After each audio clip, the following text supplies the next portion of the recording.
Welcome back into A to Z here on Locked On Sports Atlanta, free on YouTube and wherever you get your podcast. Search Locked On Sports Atlanta. Make sure you guys check out all of the shows across this network, including the one hosted by our next guest, Locked On Falcons. You can hear it right here on Locked On Sports Atlanta. Aaron Freeman joins us here on A to Z. Aaron, good morning. Welcome. Great to be with you as always. Let's get to the business of preseason game number 3 being in the books, and tomorrow being cut down day. They'll have to get down to 80 guys. 53 guys from 80 on the roster. Before we get to cuts, let's go back. I am not a guy who ever says, oh, what did you see in preseason game number 3 that impressed you? You know what I saw? Nobody got hurt. That's all I really care about.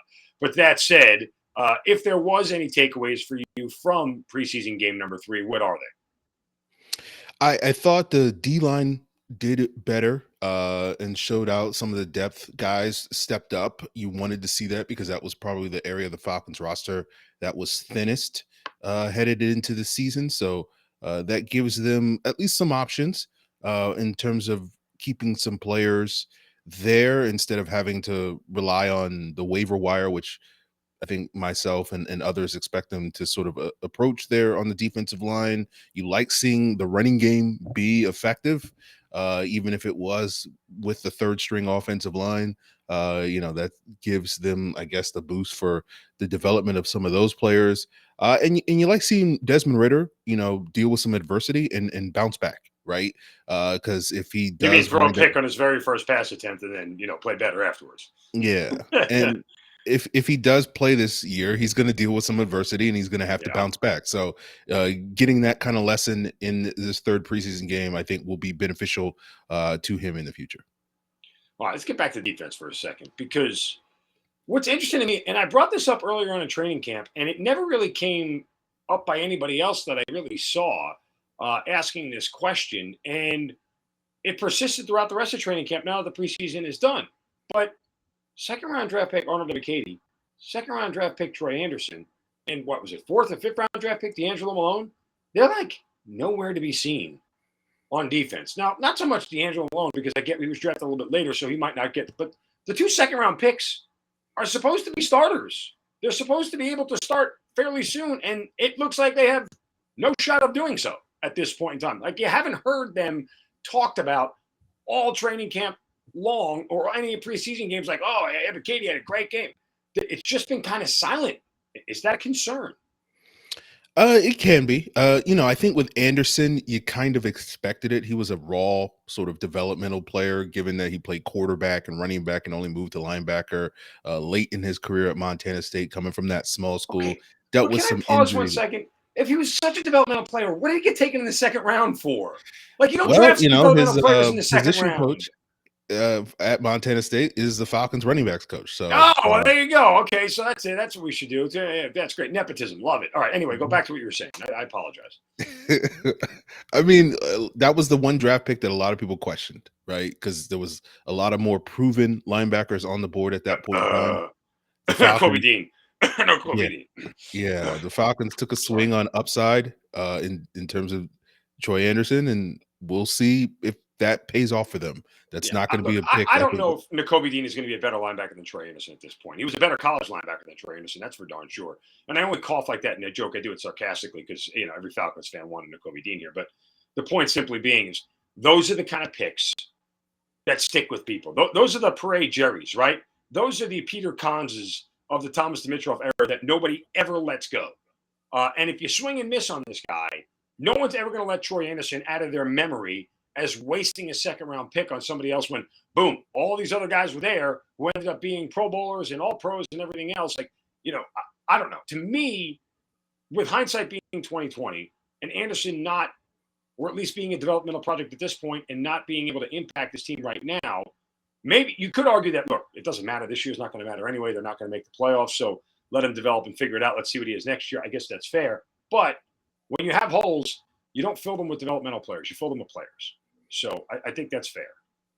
I would agree with you on that. You saw some positives from Troy Anderson in that third preseason game. If you again, Mark, I know you're not necessarily big on too many takeaways from the No, preseason, but there was something there. Arnold Ebiketie sure. made a couple of plays, got a couple of pressures. It's always better to play well than to play like crap. So Yeah, from that standpoint, I'd rather note that you're playing. If you're playing like crap in the preseason, it's a doubly bad sign because you're playing against nobodies and you're still stinking up. you know. So I think they're going to contribute.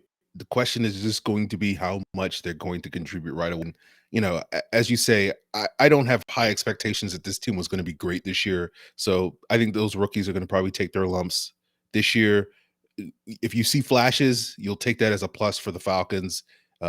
Given they're a couple of years away, so I think at this point in time, if you can see some flashes this year from some of those young players, then you can start convincing yourself that they'll put it all together in year two and make a big jump in 2023. All right, stay with the defense here for one more. And I talked about this yesterday when I was on 92.9. I've said it for the last week. With cutdowns coming on Tuesday, uh, this individual is surely going to get a roster spot, but I'm not exactly 100% sure why Dion Jones is even getting a roster spot. We all know how this ends. Like, if you had to put a percentage on it, that Dion Jones is on this roster after week 17, and that doesn't include, injury and IR, right? I mean, if he's an injury and IR, the problem solves itself. You have to pay him anyway. I'm sure you could cut him and do an injury settlement, but one way or another, the same result is there. So barring an injury, being on IR, do you really believe Dion Jones is going to be on this roster at the end of this year? Because I don't. I mean, we know how this ends. What is the reason to keep this charade going on? The coaches don't talk about him like they want him here. They don't talk about him like he can make an impact. They just talk about him as a body and, quote, hope he's not a distraction, which means he already is a distraction. So why are they not cutting bait on this? It's a bad investment. Acknowledge it, cut bait, and get the hell out. I agree with you, Mark. And if we agree on something, then it is the correct. Then universally it is true. Yeah, it is the correct opinion. I'm with you. I think they're holding out hope that they get a draft pick in a trade at some point. I don't think you're going to get much of anything at this point. They've been quietly shopping him for a year and a half. They haven't gotten anything. So basically, the logic here just falls flat. I'm sorry again to cut you off, but let me get this straight. I have a guy that I've ostracized, that I've admitted doesn't fit in my scheme, that I don't want to play in my scheme, but I'm going to put him out there in the hopes that all of a sudden he plays well enough for me to trade him and warrant some value and compensation. What? Really? Is that what you're doing? Like, keep driving your beat up Chevelle around and hope somebody notices it and goes, oh, hey, look, it made it to the end of the block. Here's $5,000 for this thing. No, it's not going to happen. I agree. I just think you kind of got to move on. And those opportunities, we're talking about Troy Anderson, like those opportunities that you're going to give Dion Jones coming off the bench or on special teams, I guess, give those to a young player that you're hoping to develop rather than a veteran that you're on the verge of moving on from at some point, whether it's, in the next couple of days via trade, in the next couple of months before the trade deadline via trade, or at the end of the season. As you said, we kind of know how the story ends. The Falcons, again, are rebuilding. They have some young players that, deserve, maybe not the right word, but should get these opportunities for the future. And, I think just move on from Dion Jones, and that's it. There's not much else to say. Yeah. All right, we know how this ends. I don't know what the hesitation is. All right, offensively, Marcus Mariota, and I'll say this: one thing that stood out to me in the preseason, Game 2, the first throw he made to Kyle Pitts. Everyone clapped, everyone applauded. It looked great. Looked at Kyle Pitts. I didn't. I'm a little bit more critical. That should have been a touchdown. And here's the big picture: ball was critically underthrown, almost painfully underthrown. That almost could have been picked by any salvageable corner in this league. That's how bad it was underthrown. When Kyle Pitts has 5 yards separation, like, high school level separation here. And the problem is with that is it's still a completion, it's still 54 yards, it's still a first down, and it makes a highlight reel, and it's all great, right? Social media loves it. Wonderful. But that said, what happened on the rest of that drive is probably a microcosm for what we'll see if that happens during the regular season. They settled for 3. Guess what? When you are a team that has inferior talent and you are a lesser team than the opponent you are playing, That being 3 instead of 7 cost you a game. Last year, they won all 7 games by 1 score. There will be regression because of things like that. You cannot leave those 4 points on the board because I guarantee you, for as much as we rag on Matt Ryan for his arm, Matt Ryan makes that a touchdown. And that's the difference. And that's going to hurt them this year.